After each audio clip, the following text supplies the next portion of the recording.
নীলফামারীর সৈয়দপুর পৌরসভার ১ নং ওয়ার্ডের কয়াগোলাহাট পশ্চিমপাড়া থেকে মোটরসাইকেল চুরি করার সময় দিনাজপুরের চিরবন্দর উপজেলা রানীবন্দর মৃত হাবিবুর রহমানের ছেলে মশিউর রহমান নামের এক চুর চক্রের সদস্যকে আটক করেছে এলাকাবাসী। কোথায় বাড়ি?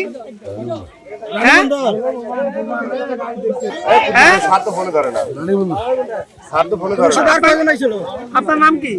আমার নাম মুসলিম। বাবার নাম? কেউ নাই, তাহলে ঠিকানা? গাড়ি ভাঙি ফেলে গাড়ি তোর গ্রুপ নিয়ে গেছে?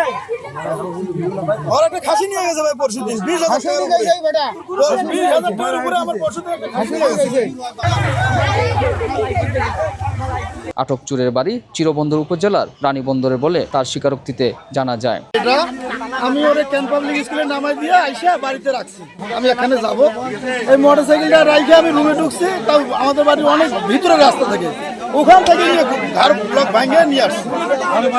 ছিল না, আমরা এতটুকু নিরাপদ না। বর্তমানে আমাদের কয়াপাড়া যে অবদামর এখন আটকিত আছে। আমরা থানায় ফোন করছি, থানার পুলিশ আসবে, তাদের হাতে আমরা শপথ করব।